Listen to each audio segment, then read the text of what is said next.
بكم وذلي لديكم وإيجي بكم وذلي لديكم وإيجي بكم. اللهم صل وسلم وبارك عليه وعلى آله.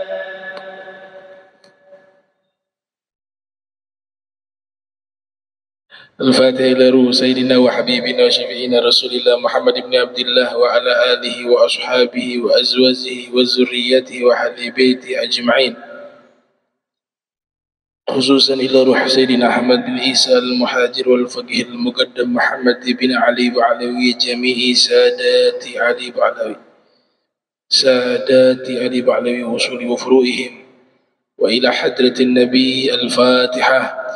أعوذ بالله من الشيطان الرجيم. بسم الله الرحمن الرحيم. الحمد لله رب العالمين الرحمن الرحيم مالك يوم الدين. إياك نعبد وإياك نستعين. اهدنا الصراط المستقيم صراط الذين أنعمت عليهم غير المغضوب عليهم ولا الضالين آمين. السلام عليكم ورحمة الله وبركاته. الحمد لله الذي أعنا بطاعته وهدانا للقيام بعبادته، شرح صدورنا لتوحيده ومعرفته، وشرف لنا بحب حبيبه وخير خلقه. اللهم صل وسلم على سيدنا محمد مفتاح باب رحمة الله عدد ما في علم الله، صلاة وسلاما دائمين متلازمين بدوام ملك الله، وآله وصحبه ومن والاه. ما بعد، سبحانك لا علم لنا إلا ما علمتنا إنك أنت العليم الحكيم. ربي اشرح لي صدري ويسر لي أمري واحلل عقدة من لساني يفقهوا قولي وسدد لساني واهدي قلبي بحق سيدنا محمد صلى الله عليه وآله وبارك وسلم. يا من هو في علوه كائن، يا من هو في فعل حميد، يا من هو في مجده متين. اللهم أكرمنا بنور الفهم وأخرجنا من ظلمات الوهم وارزقنا فهم النبيين وحفظ المرسلين وإلهام ملائكة المقربين. ربنا زدنا علما وفهما وعقلا يا أكرم الأكرمين بحق سيدنا محمد خاتم الأنبياء والمرسلين. يا رحمن يا رحيم. وصلى الله على سيدنا محمد وعلى آله وصحبه وبارك وسلم، والحمد لله رب العالمين. قال المصنف رحمه الله ورضي الله تعالى عنه وأرضاه ونفعنا به وبعلومه وعمدنا بأسراره وأعادنا من بركاته في الدارين. رضي الله عنكم. فصل. وفي الرواية ذكرها البيحقي أن محمد بن الحنافية وهو ابن علي بن أبي طالب رضي الله تعالى عنه قال: إن هذا الدعاء هو الدعاء الذي كان أبي يدعو به في صلاة الفجر في كنوته، ويستحب أن يقول عقيب هذا الدعاء: اللهم صل على محمد وعلى آل محمد وسلم. فقد جاء في الرواية النسائي في هذا الحديث بإسناد حسن: وصلى الله على النبي صلى الله عليه وسلم. Alhamdulillah, puji syukur kehadirat Allah, salawat salam tercurahkan kepada junjungan mulia Nabi tercinta Nabi Yuna Muhammad sallallahu alaihi wa alihi wa barak wasallam beserta segenap keluarga beliau, sahabatnya dan umatnya. Yang sama-sama kami muliakan para imam Masjid Al-Munawwar, wabil khusus Al-Ustaz Jamal beserta seluruh pengurus, para asatiz, para habaib, wal habib alwi albar, wal hadirin wal hadirat yang insyaallah dirahmati Allah subhanahu wa ta'ala. Kita masih melanjutkan bab kunut subuh. bahwa sesungguhnya diriwayatkan oleh Imam Al-Baihaqi, sesungguhnya Muhammad ibn Al-Hanafiyah, beliau adalah putra dari Imam Ali bin Abi Thalib. Sebentar kita tabarrukan menjelaskan biografi singkat beliau, bahwa beliau mengatakan doa kunut yang dibaca, yang biasa kita baca itu, Allahumma hadina fi man hadait wa afina fi man afait, ila akhir doa, itu adalah doa kunut yang biasa dibacakan oleh ayah saya, yaitu Imam Ali bin Abi Thalib, di dalam sholat subuh. Berarti ini kesaksian dari sang anak Muhammad Al-Hanafiyah menyaksikan bahwa ayah beliau, yaitu Imam Ali bin Abi Thalib, sholat subuh membaca kunut. Doa kunutnya adalah yang biasa kita baca di setiap kita melaksanakan sholat subuh dan melaksanakan kunut. Allahumma hadina fi man hadait, ila akhir doa. Kemudian disunnahkan juga untuk dibacakan setelah doa tersebut ditambahkan salawat kepada Rasulullah Muhammad sallallahu alaihi wa alihi wa barak wasallam. Sigotnya Allahumma sholli ala Muhammadin wa ala ali Muhammad wasallim. Ziyadah bi siyadah ditambah dengan sayyidina la ba'sa bihi, tidak apa-apa. Sigot aslinya dalam riwayat tidak pakai sayyidina, tapi kalau mau nambah gak apa-apa. Penghormatan kepada Rasulullah Muhammad sallallahu alaihi wa alihi wa barak wasallam. Jadi sigotnya menjadi Allahumma sholli ala sayyidina Muhammadin. Sayyidina itu artinya tuan besar kami. Pantas tidak Nabi kita panggil tuan besar? Pantas. Kalau ada di atas itu lagi, pantas juga. Nah, di Al-Quran Allah sebutkan Nabi Yahya Sayyida wa Hasura fil Quran.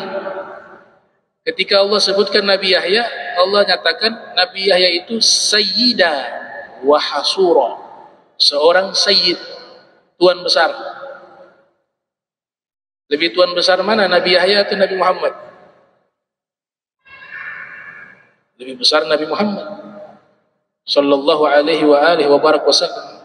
Nabi memanggil cucunya dalam hadis Sayyida Syababi Ahli Jannah, Al-Hasan wal Husain, dua pemimpin pemuda ahli surga, Al-Hasan wal Husain. Wa fi riwayah ukhra, dalam satu riwayat Nabi mengatakan hadza ibni sayyid, hadza ibni sayyid, ini putraku. Al-Imamul Hasan sayyid adalah pemimpin. Yuslihullahu ta'ala bihi baina fi'atain 'azimatain minal muslimin. Dengan berkat beliau Allah damaikan dua kelompok kaum muslimin yang bertikai. Itu dalam sejarah beliau melepaskan jabatan khalifahnya untuk mendamaikan kaum muslimin. Dikenal dengan Amul Sulhi, tahun perdamaian. Jadi kalau kita nambah itu gak apa-apa. Yang mengatakan Imam Nawawi dalam kitab Fathul Mu'in, Syekh Zainuddin Malibar menyatakan kalau kita tambahkan Sayyidina nisbat kepada nama Rasul, la ba'sa bihi, hukumnya tidak mengapa. Justru baik kalau kita berniat untuk memuliakan Rasul Muhammad sallallahu alaihi wa alihi wa barak wasallam. Nah, ini riwayat An-Nasa'i dengan hadis sanad yang hasan, wa sallallahu ala nabi. Dalam riwayat yang lain sigotnya wa sallallahu ala nabi. Jadi itu dibaca di akhir doa kunut, ya. Baik, sekarang kita bahas tabarrukan biografi singkat daripada Al-Imam Muhammad ibn Al-Hanafiyah. Nama aslinya Muhammad bin Ali bin Abi Thalib, ayahnya Imam Ali. Imam Ali ini menikah dengan Sayyidah Fatimah Az-Zahra alaihissalam. Semasa Sayyidah Fatimah masih hidup tidak pernah menikah. Istrinya hanya Sayyidah Fatimah. Melahirkan anak, ya, Sayyidah Al-Hasan wal Husain wa Muhassin wa Zainab wa Ummu Kulthum. 5. Ini riwayat yang kuat. Jadi anaknya Imam Ali dengan Sayyidah Fatimah 5. Yaitu Al-Imam Hasan wal Imam Husain wa Muhassin. Muhassin meninggal masih bayi. Yang wanita Ummu Kulthum wa Zainab. Selepas atau sesudah wafatnya Nabi, 6 bulan setelahnya Sayyidah Fatimah wafat. Kayaknya fi riwayah menjelang wafatnya Rasulullah memanggil Sayyidah Fatimah. Di situ ada Sayyidah Aisyah. Kemudian Nabi berbisik kepada Sayyidah Fatimah. Bisikan pertama, Sayyidah Fatimah menangis. Bisikan pertama beliau menangis. Setelah menangis itu, Nabi membisikkan yang kedua kali, Sayyidah Fatimah tertawa. Itu disaksikan oleh Sayyidah Aisyah. Kok bisa setelah menangis kemudian tertawa? Maka Rasulullah wafat, Sayyidah Aisyah bertanya. Pertanyaan pertama, Nabi masih ada, masih hidup, belum wafat. Sayyidah Fatimah menyaksikan itu, Sayyidah Aisyah menyaksikan itu, dipanggil Sayyidah Fatimah, kemudian berbisik, apa yang terjadi tadi? Bisikan pertama engkau menangis, bisikan kedua engkau tertawa. Kata Sayyidah Fatimah, saya gak bisa ceritakan selama Nabi masih hidup. Ini rahasia. Kalau Nabi sudah wafat, saya akan ceritakan kepadamu. Ternyata Rasulullah wafat, singkat daripada riwayat diceritakan bahwa saya menangis ketika Nabi berbisik di bisikan yang pertama, karena Nabi menyampaikan kepada saya bahwa Nabi akan meninggalkan dunia. Maka saya menangis. Bisikan kedua saya tertawa bahagia karena Nabi menyampaikan bahwa ana awwalu ahli baitihi luhukan bih. Saya adalah ahlul bait Nabi, keluarga Nabi yang pertama kali menyusul Nabi. Maknanya apa? Menyusul, meninggal setelah itu. Maka saya tertawa bahagia. Meninggal bisa berjumpa dengan Rasulullah sallallahu alaihi wasallam. Nah, setelah Sayyidah Fatimah wafat, Imam Ali menikah. Banyak wanita-wanita atau keluarga atau ayahnya, orang tuanya datang menawarkan kepada Imam Ali bin Abi Thalib putri-putri mereka. Imam Ali masih muda, sehingga beliau menikah dengan banyak wanita. Dalam syariat kan 4. Poligami itu mentoknya 4. Gak bisa lebih daripada itu. Nah, menikahlah Sayyidina Ali bin Abi Thalib. Itu disebutkan di sini, beliau menikah dengan 9 wanita, 9. Ya, dengan hitungan Sayyidah Fatimah. Jadi setelah wafatnya Sayyidah Fatimah, Imam Ali menikah dengan 8 orang perempuan. Melahirkan anak. Anak beliau sangat banyak. Wa fir riwayah 27 anak. Di riwayat yang lain 28. Di riwayatnya Ibnu Zawzi, Sibtu Zawzi, yang wafat 654 Hijriah, dalam kitab Tazkiratul Khawas menyebutkan anak beliau 33. Anak beliau 33. Wa fir riwayah 31. Satu riwayat mengatakan anak beliau 31. Kenapa riwayatnya berbeda-beda? Karena para sejarawan bingung. Anaknya Imam Ali kadang-kadang banyak yang namanya sama. Nama nama mereka itu ada yang mirip-mirip. Wah, Imam Husain mengikuti cara itu. Imam Husain punya anak nama Ali 3 orang. Ali Akbar, Ali Awsat, Ali Asghar. Nah, sedangkan putra-putranya Imam Ali tidak diberikan lakop, julukan. Sehingga kalau sebut misalnya namanya Ali, ya Ali ada 5 orang. Bingung, ini Ali yang mana ini? Nah, sehingga terjadi perbedaan perhitungan. Tapi saya mengambil riwayat putra beliau 33 atau 31. Putra dan putri. Kalau yang mengambil riwayat anaknya Imam Ali ibn Abi Thalib itu ada 31 laki-laki, 17 anak perempuan. Dan disebutkan oleh At-Tabari, istri beliau di masa beliau hidup itu ada 9. 4, mungkin yang 4 meninggal, nikah lagi. Jadi semuanya 9. Jadi keturunan Sayyidina Ali sangat banyak. Ya, Imam Ali punya keturunan sangat banyak. Tapi yang populer adalah yang kita kenal umat Islam umumnya Al-Imam Hasan wal Husain, karena terlahir daripada rahimnya Sayyidah Fatimah bintu Muhammad sallallahu alaihi wasallam. Mereka lah yang disebut Ahlul Bait. Jadi Imam Ali menikah dengan yang lain punya turunan dari istri yang lain, ya, itu tidak disebut Ahlul Bait. Yang disebut Ahlul Bait yang terlahir dari Sayyidah Fatimah. Nah, sehingga wajar kalau lebih populer. Muhammad Al-Hanafiyah, nama aslinya Abul Qasim Muhammad bin Ali ibn Abi Thalib Al-Hashimi Al-Quraisy. Adapun Muhammad Al-Hanafiyah ini ibunya bernama Ummu Khawlah bintu Ja'far Al-Hanafiyah. Ummu Khawlah bintu Ja'far Al-Hanafiyah. Jadi nama Abul Qasim itu, Abul Qasim Muhammad, dalam hadis Nabi haramkan.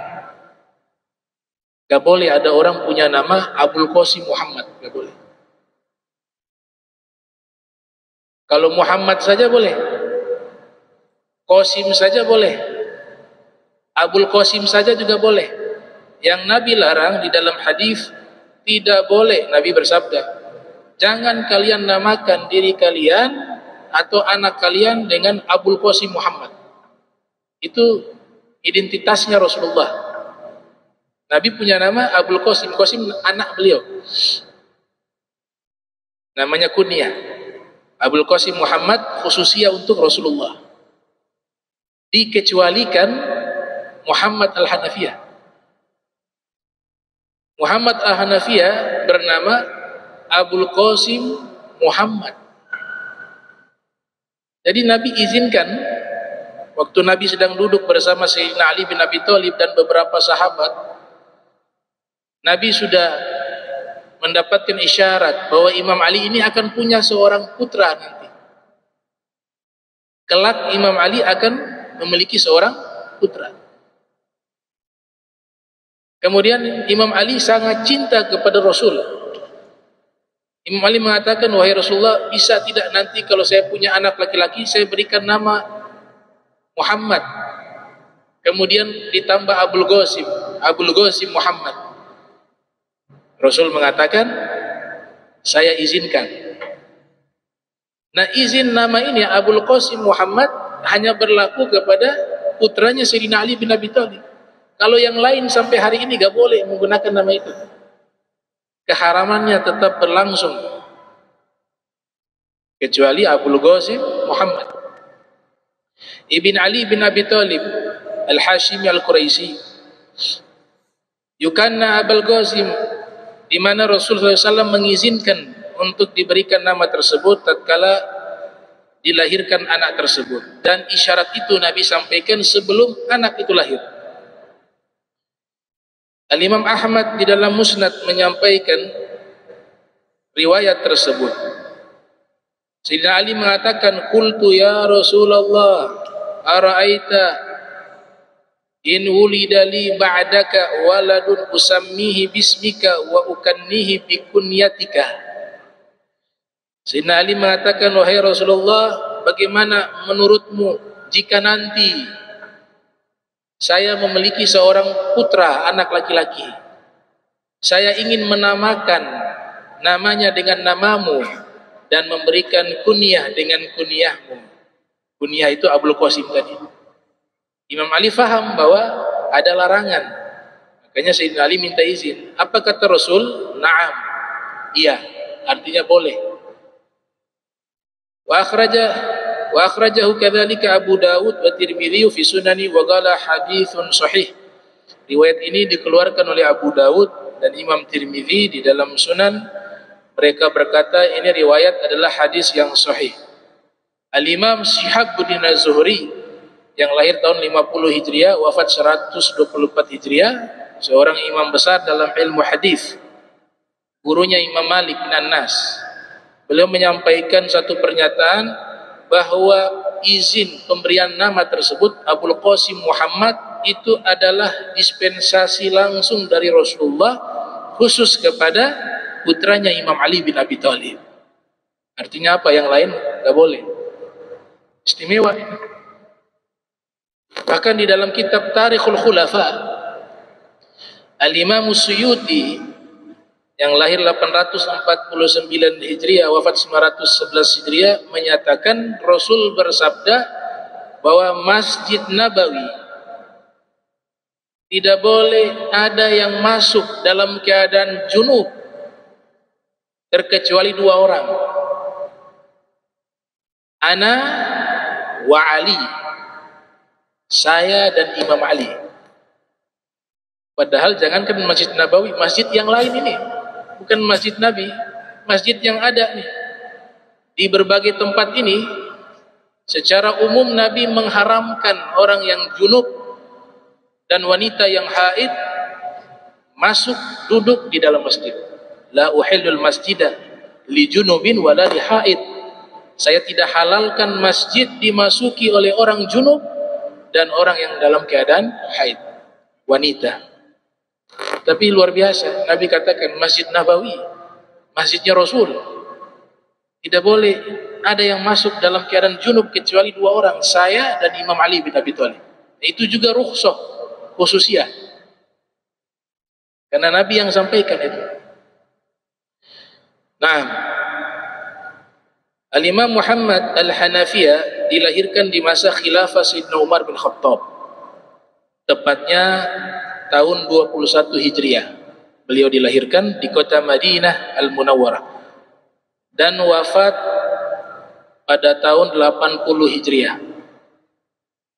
Di riwayah 81 Hijriah. Dikuburkan, terjadi khilaf. Ada yang mengatakan beliau dimakamkan di antara kota Makkah dan Madinah. Ada yang menyatakan beliau dikuburkan di Baqi di Madinah Al-Munawwarah. Ada juga sejarawan yang menyatakan beliau dimakamkan di Taif, ya, di Taif.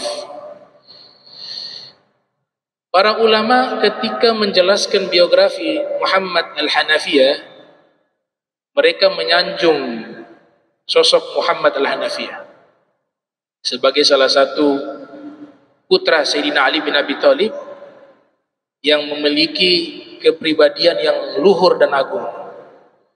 Az-Zahabi bahkan menyebutkan dalam kitab Syiaru A'lami Nubala dengan sebutan Al-Imam As-Sayyid, seorang imam dan seorang sayyid.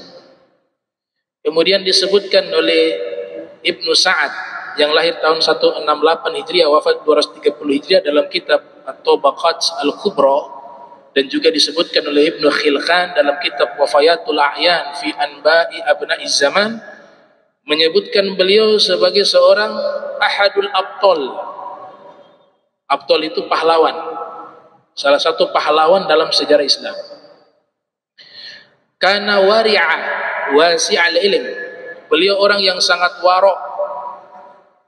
Ibrahim bin Adham mengatakan waro itu dua, tarku kulli syubhatin wa tarku kulli ma la ya'ni, meninggalkan semua yang syubhat dan meninggalkan seluruh yang tidak bermanfaat. Itu disebut al-waro. Wasi'al ilm, luas ilmunya, fiqh, dan terpercaya dalam periwayatan hadis. Lahu iddah ahadits fi sahihain. Beliau memiliki beberapa riwayat hadis yang disebutkan di dalam kitab Sahih Al-Bukhari dan Sahih Muslim. Di dalam kitab Akhbar Said Himyar halaman 164 menyebutkan anna Muhammad ibn al-Hanafiyati kana ahadar rijali dahri fil ilmi wa zuhdi wal ibadah wasyaja'ah.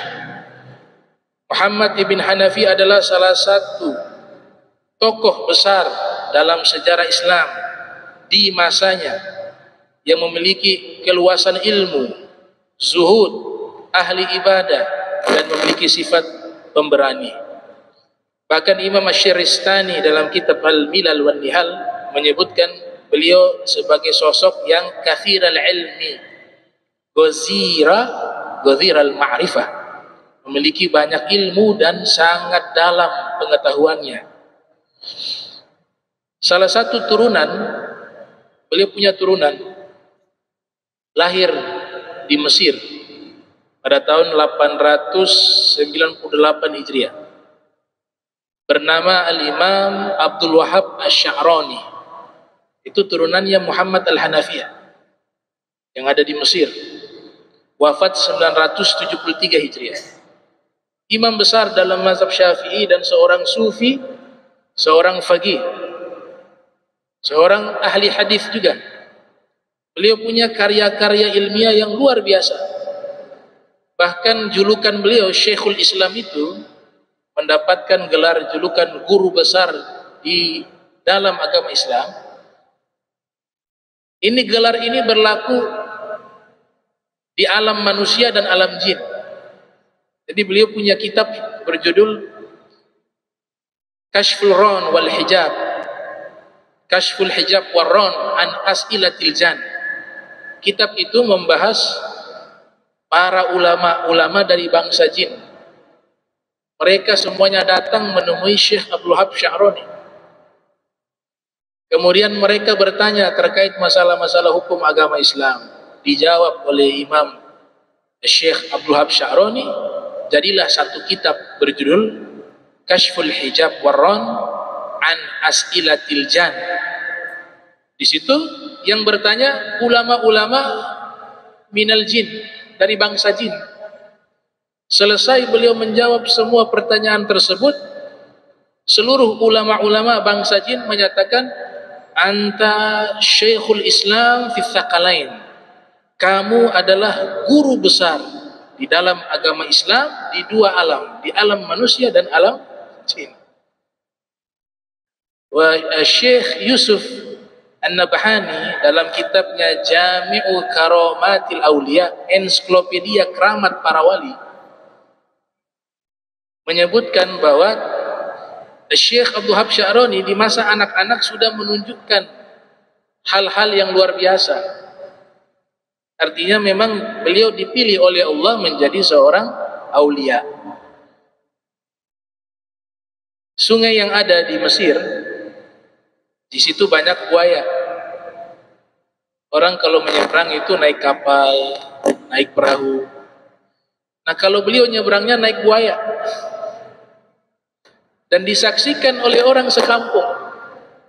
Itu sejak kecil beliau. Nah, beliau punya kitab perbandingan mazhab, 4 mazhab, Al-Mizanul Kubra. Itu kitab fikih. Beliau membahas 4 mazhab. Beliau punya kitab biografi para aulia, para sufi, berjudul At-Tabaqatul Kubra. Beliau punya kitab Tanbihul Muqtarrin. Banyak karya-karya yang sangat manfaat yang beliau tulis. Di sini beliau katakan dalam kitab beliau Lataiful Minan, dengan penuh syukur beliau mengawali mengatakan, fa inni bihamdillahi, sesungguhnya saya bersyukur dan memuji Allah Subhanahu wa taala. Setelah itu beliau sebutkan nasabnya, fulan fulan bin fulan fulan bin fulan, sampai kepada Muhammad Al-Hanafiyah ibn Ali bin Abi Thalib. Kemudian beliau ungkapkan, alhamdulillah Allah telah memilih saya menjadi turunan Muhammad Al-Hanafiyah bin Ali bin Abi Thalib.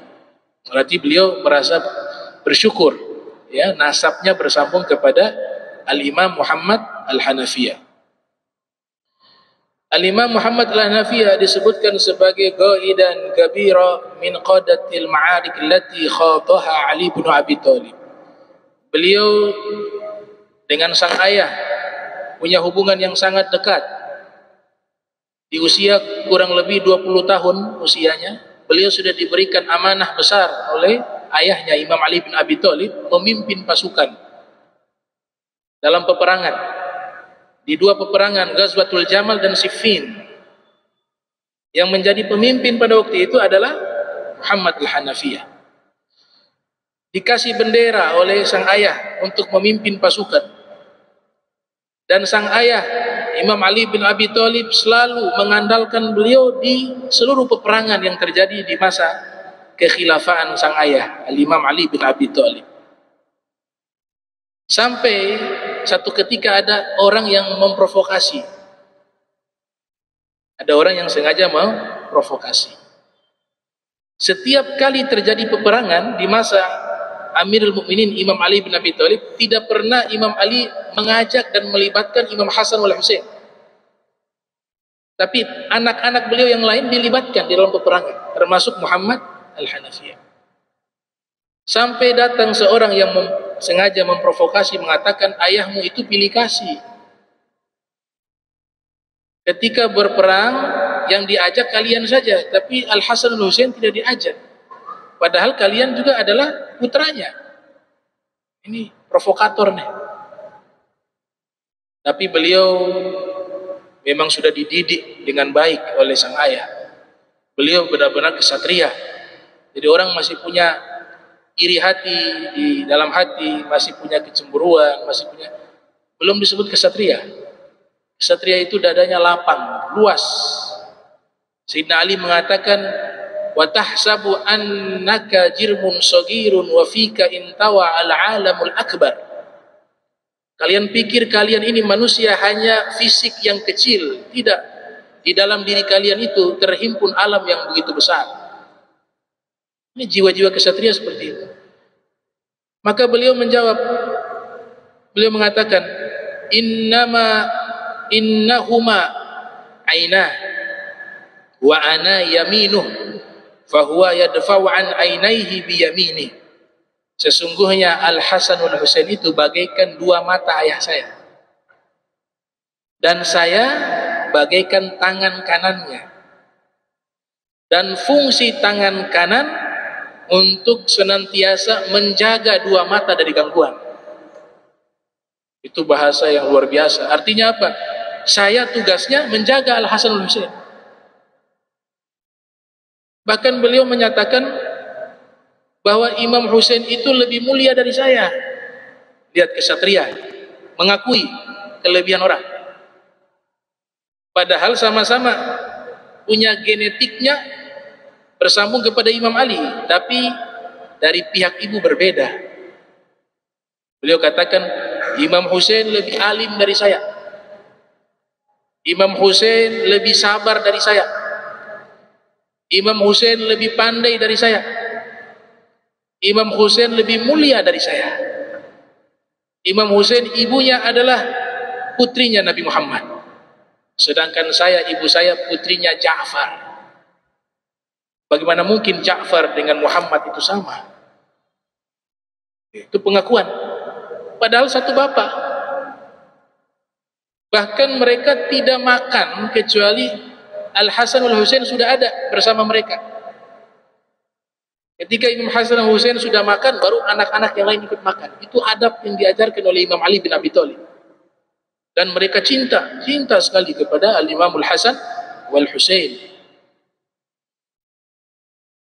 Al-Imam Muhammad Al-Hanafiyah dikenal juga sebagai seorang yang memiliki kekuatan yang luar biasa.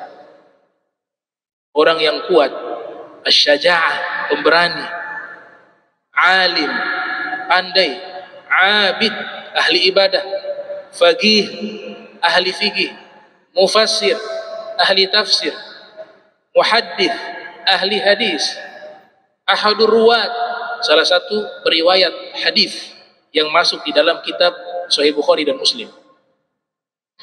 Dikisahkan pada waktu itu ada utusan dari kerajaan Romawi diutus bertemu Muawiyah di masa khilafah Daulah Umayyah. Dua utusan ini dikenal sebagai dua kesatrianya orang Romawi. Kalau duel tidak pernah kalah. Yang satu disebut orang paling kuat dari Romawi, dan yang satu disebut orang yang paling tinggi. Sampai disebutkan dalam riwayat pedangnya 2 meter. Dia punya pedang. Gimana orangnya? Pedangnya 2 meter. Sama seperti Al-Haris sama Ma'rab di perang Khaybar, Imam Ali menghadapi mereka punya fisik yang sangat tinggi. Maka Muawiyah mengatakan, kira-kira siapa yang bisa lawan mereka nih? Jadi utusan Romawi ini sengaja dikirim untuk duel dengan orang Islam. Siapa yang berani duel dengan mereka? Disebutlah namanya Muhammad Al-Hanafiyah. Maka dipanggil. Muhammad Al-Hanafiyah datang. Akhirnya beliau duel 1 lawan 1. Ketika terjadi duel, beliau angkat tuh orang yang besar, dibanting ke tangan. Lawan yang kedua begitu juga.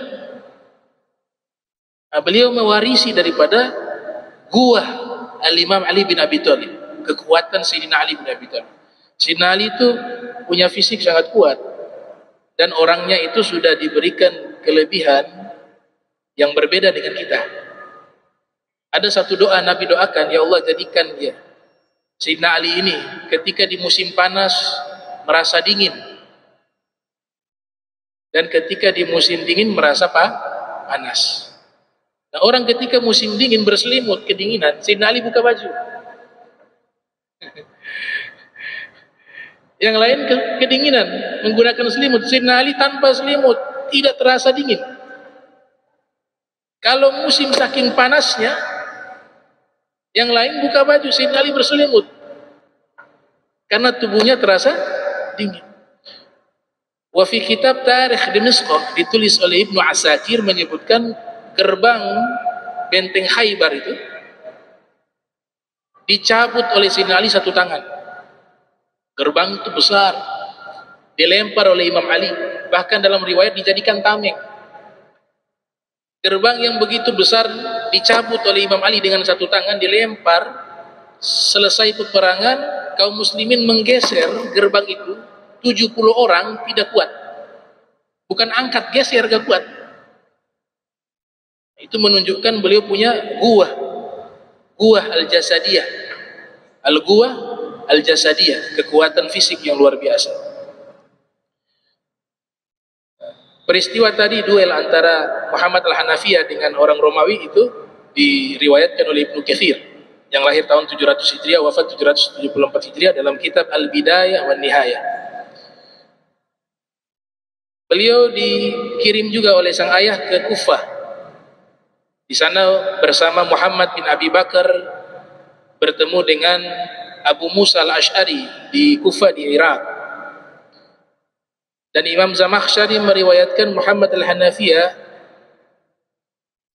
selalu mengikuti sang ayah. Ini satu tarbiyah ya, pendidikan dari Imam Ali bin Abi Thalib kepada anaknya. Jadi punya jadwal khusus, tengah malam keluar, jam 2 malam, jam 1 malam, bawa lampu lentera. Zaman itu gak ada lampu, jadi gelap, mereka bawa lampu lentera. Diajak Muhammad Al-Hanafiyah oleh Sayyidina Ali bin Abi Thalib. Luar biasa Sayyidina Ali memikul gandum, dipikul, dan ada 1 karung isinya kurma, dipikul 2 karung, 1 karung gandum, 1 karungnya kurma. Mungkin waktu itu Muhammad Al-Hanafiyah masih anak-anak, jadi Sayyidina Ali tidak memerintahkan beliau memikul, tapi Sayyidina Ali sendiri yang memikul. Itu ada jadwal rutin tuh, tiap malam. Dipikul itu gandum, dipikul itu kurma untuk dibagikan di rumah-rumah kaum fuqara wal masakin sampai habis. Kemudian beliau mengatakan bahwa sesungguhnya ayah saya ini melakukan amalan itu puluhan tahun. dan tidak pernah boleh lakukan di waktu siang, selalu di waktu tengah malam. Maka saya bertanya kepada sang ayah, wahai ayah, kenapa tidak dibagikan di waktu siang saja?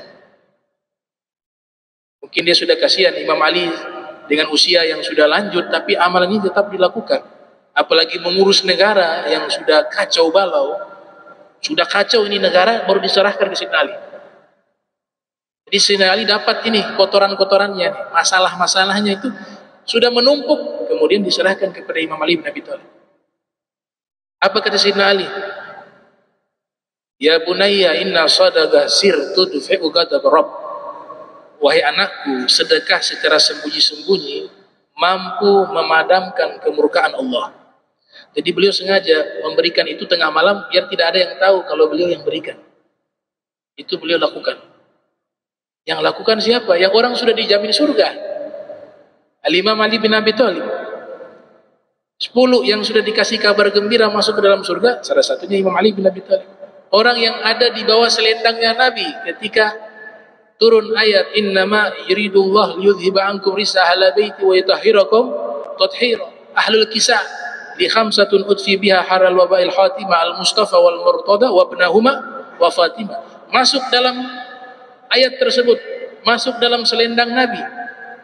Tapi lihat, tidak merasa puas dengan amal, tidak merasa aman, justru amalannya luar biasa. Tiap malam riwayah dalam waktu khusus, setiap malam beliau keluar membagikan gandum, kurma kepada kaum fuqara wal masakin. Ini kesaksian dari Muhammad al-Hanafiyah.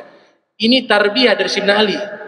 Kita orang tua kalau mau buat kebaikan, ajak anak. Kalau sekedar nasihat, nak, kamu harus jadi orang yang suka menolong.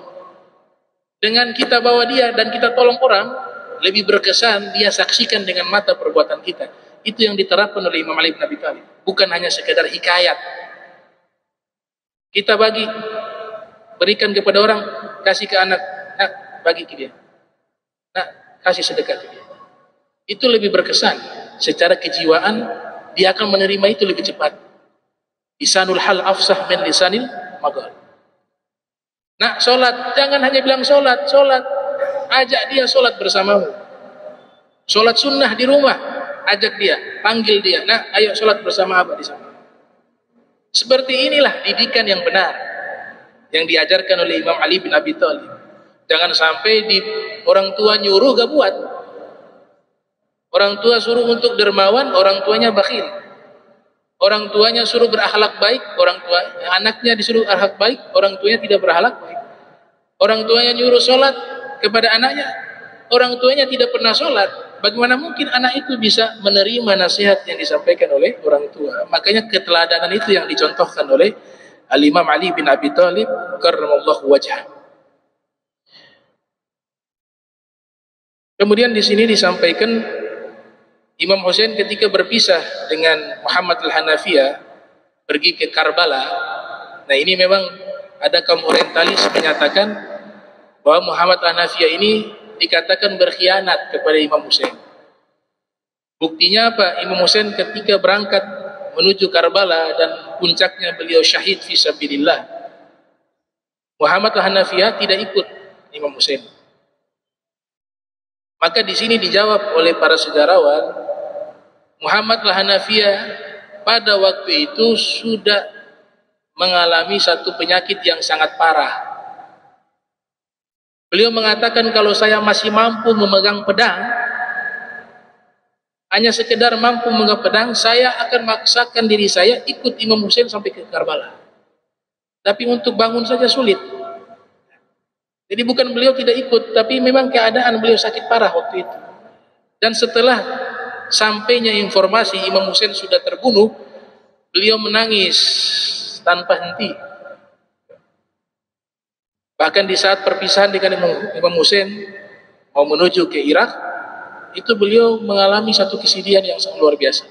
Di saat berpisah dengan Imam Husain, beliau mengatakan dalam satu ucapan beliau yang fenomena, beliau mengatakan, semua perbuatan saya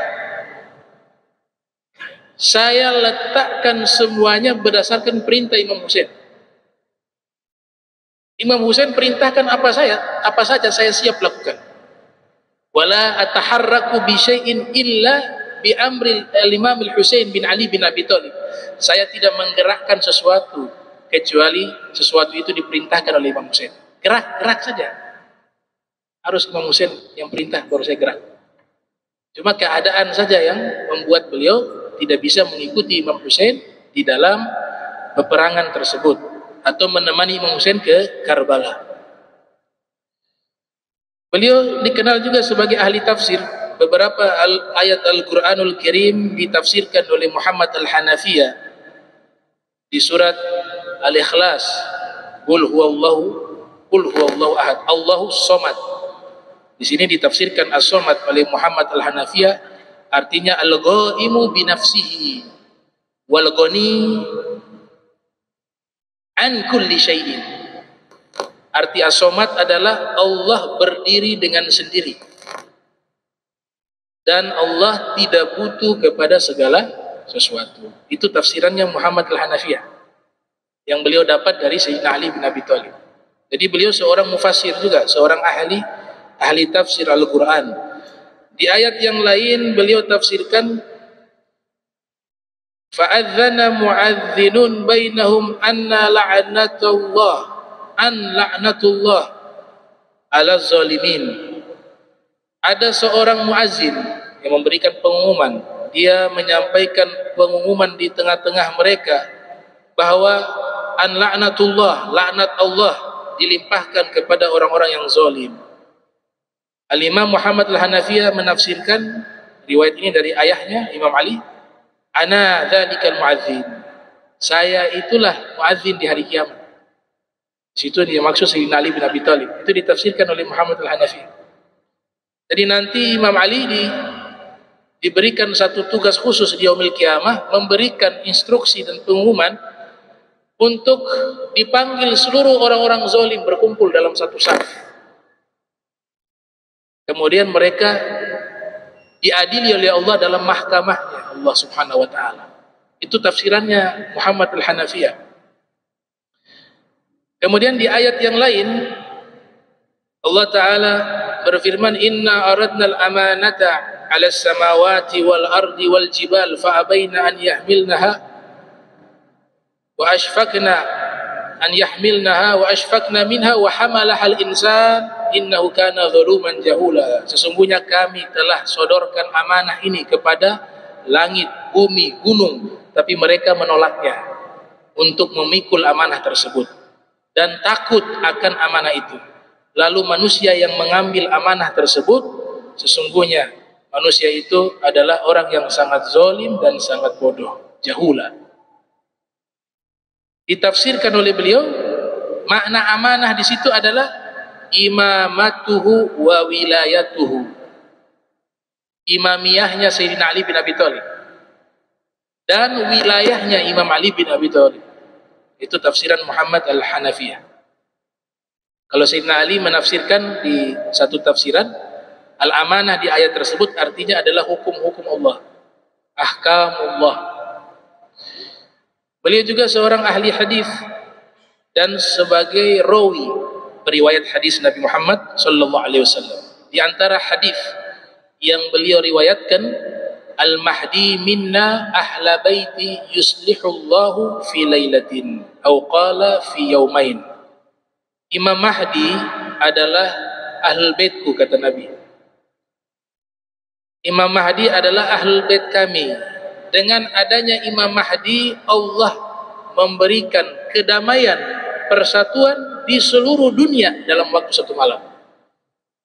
Au qala fi yaumain, dalam satu riwayat 2 hari, yaumain. Jadi sampai saat ini kaum muslimin gak akan bisa bersatu, gak bisa. Gak akan bisa. Imam Ja'far Shadiq mengatakan, man hamala sayfa qabla zuhuril mahdi faqad qutil. Orang yang membawa pedang atas nama agama Islam sebelum munculnya Imam Mahdi, dia akan terbunuh dengan pedangnya. Maknanya apa? Sesama saudara saling bunuh, sesama kaum muslimin saling bunuh. Itu kan terjadi, kita lihat realita yang ada dengan firqah-firqah yang beraneka macam. Kapan kaum muslimin satu dunia ini bersatu dalam satu naungan? Di masa Imam Mahdi. Di sini hadis riwayat Muhammad Al-Hanafiyah. Dalam waktu satu malam saja sudah damai bersatu seluruh umat Islam. Dan sekelompok kaum muslimin meyakini, ya, sekelompok kecil meyakini Muhammad Al-Hanafiyah ini Imam Mahdi. Tapi ditolak oleh banyak ulama. Tapi ada keyakinan sekelompok kaum muslimin di masa itu, mereka meyakini Imam Mahdi yang dimaksud itu adalah Muhammad Al-Hanafiyah. Karena dalam hadis mengatakan Imam Mahdi itu namanya sama dengan namaku, kata Nabi Muhammad. Nama ayahnya sama dengan nama ayahku. Di sini yang dimaksud Muhammad Al-Hanafiyah karena pertama namanya sama, Muhammad. Kunyahnya sama, Abdul Qasim. Tapi kata Ali di situ diartikan julukan, Aliin, yaitu orang yang sangat tinggi derajatnya, ayah daripada Nabi Muhammad. Ini sekelompok kecil meyakini demikian. Tapi banyak ditolak oleh para ulama. Nah, beliau luar biasa menafsirkan banyak hadis, dan Imam Bukhari, Imam Muslim juga menyampaikan riwayat-riwayat Muhammad Al-Hanafiyah di dalam kitab mereka. Di antara hadis lainnya yang beliau sampaikan, di saat sang ayah menjelang wafat, Sayyidina Ali itu meninggalkan dibunuh oleh Abdurrahman ibn Muljam dengan belati yang beracun, bahkan ditusuk juga di atas kepala beliau. Ya, beliau tahu kesempatan untuk membunuh Imam Ali hanya satu kesempatan, di saat Sayyidina Ali sholat. Karena dia sudah survei Sayyidina Ali ketika sholat itu saking khusyunya beliau lupa dengan sekitarnya, sudah tenggelam di dalam sholatnya. Maka cara yang paling ampuh untuk membunuh Sayyidina Ali di saat beliau sedang sholat. Fi riwayah sholat subuh, di saat sholat ditusuk beliau dari belakang oleh Ibnu Muljam. Di saat kritis Sayyidina Ali bin Abi Thalib, ini yang luar biasa. Dan kesaksian ini langsung dari Muhammad Al-Hanafiyah. Beliau ada waktu itu. Sayyidina Ali mengatakan, tolong kalian berbuat baiklah kepada orang yang telah menusuk saya dengan belati itu. Karena sudah dapat informasi, sudah ditawan. Ini kan kalau kita, ini kan emosi nih. Keluarganya emosi, pengikutnya emosi, bisa dianiaya dengan cara yang di luar batas, marah. Tapi Imam Ali berlaku adil. Beliau katakan, saya minta tolong kepada kalian, berbuat baiklah kepada dia yang telah menusuk saya dengan belati. Wa akrimu mathwahu, muliakan dia. Bukan berbuat baik lagi, disuruh muliakan. Hebat kesatria. Ini kesatria itu seperti ini, luar biasa. Fa in bakitu qataltu au afautu. Seandainya, kata Sayyidina Ali, saya masih hidup. Ini kan lagi kritis nih. Belum tahu Sayyidina Ali wafat atau tidak. Beliau juga belum tahu. Beliau katakan kalau memang saya masih hidup, hanya kritis, sakit saja, koma saja, tapi nanti sembuh, hidup, maka keputusan ada di tangan saya, Sayyidina Ali. Bisa juga saya balas dengan kisos, hukuman mati karena sudah niat membunuh. Bisa juga saya maafkan dia. Dan kalaupun saya hidup, saya pilih yang kedua, saya maafkan dia. Namun jika namun jika saya meninggal dunia, kata Sayyidina Ali, faktuluhu kama qatalani, silakan kalian hukum dia dengan kisos, dengan cara yang sama dia membunuhku, jangan lebih daripada itu. Wala ta'tadu innahu la yuhibbul mu'tadin, Jangan kalian melampaui batas, sesungguhnya Allah sangat benci kepada orang yang melampaui batas.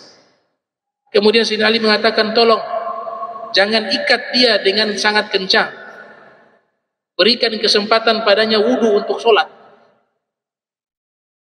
berikan makanan yang layak untuknya. Dibawa susu oleh putrinya Sayyidina Ali. Wahai ayah, ini ada susu, minum. Diminum oleh Imam Ali beberapa tegukan. Kemudian Imam Ali mengatakan, bagaimana dia? Apakah sudah minum? Mereka katakan belum. Antarkan minumanku ini kepadanya, berikan dia minum susu. Subhanallah, sampai akhirnya dikasih makanan yang paling enak, kata Sayyidina Ali. Kalian berikan dia makanan yang paling enak, nanti kalau saya meninggal dia dihukum mati, kisos. Maka jamulah sebaik-baiknya kepada dirinya, dan jangan ganggu keluarganya. Keluarganya tidak bersalah. Jangan rusak rumahnya, jangan rusak hartanya. Ini pesan dari saya, wahai anak-anakku. Bisa kita temukan ada sejarah kesatria model begini, kecuali para nabi, para rasul. Kalau manusia-manusia yang bukan nabi rasul tertulis sejarah seperti ini, saya jamin belum ada. Belum ada. Saya ini sudah banyak baca kesatria-kesatria internasional yang di Yunani, yang di Mongol, Genghis Khan, Hulagu Khan, Achilles yang ada di Yunani, Khalid ibn al-Walid, kesatria juga. Itu kitab khusus membahas para panglima perang, tapi yang tercatat berlaku adil sekalipun sudah dizolimi dan dianiaya dan menjelang wafat dan diperintahkan berbuat baik kepada musuhnya itu yang sudah membunuhnya, itu hanya kesatria yang bernama Imam Ali bin Abi Thalib. Luar biasa. Itu didikan Nabi Muhammad sallallahu alaihi wasallam. Nah, kemudian terakhir ada kitab-kitab yang membahas secara khusus biografi Muhammad ibn al-Hanafiyah seperti karya Al-Khatib Ali bin Hasan Al-Hashimi dan juga Said Muhammad Al-Uraifi, yang mereka menulis kitab-kitab khusus terkait dengan biografi Muhammad Al-Hanafiyah. Allahumma jam'ana hadza jam'an marhuma wa tafarraqan ba'di tafarruqan ma'suma wa la tajal minna wa la minna syakila mahruma. Subhanaka bihamdika astaghfiruka wa atubu ilaihi wa sallallahu alaihi Muhammadin wa ala alihi wa sahbihi wa baraka wa sallam wa minkum wassalamu alaikum warahmatullahi wabarakatuh.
الله أكبر الله أكبر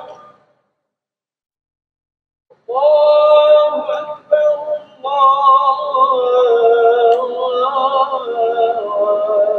الله أكبر أشهد أن لا إله إلا الله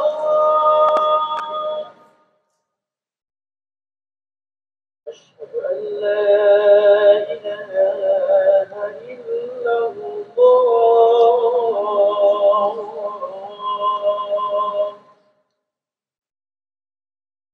أشهد أن محمدا رسول الله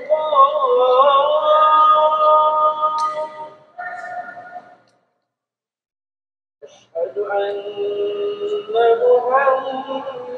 محمدا رسول الله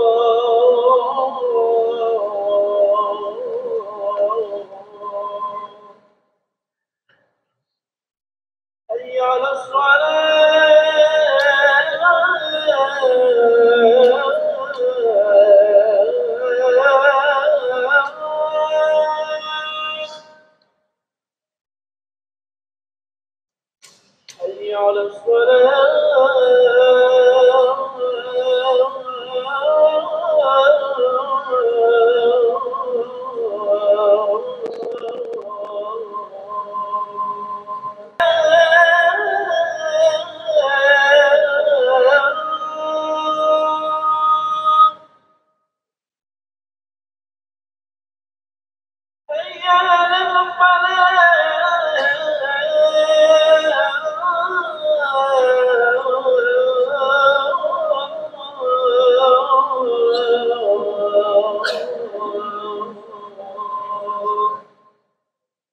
أكبر الله أكبر لا إله إلا الله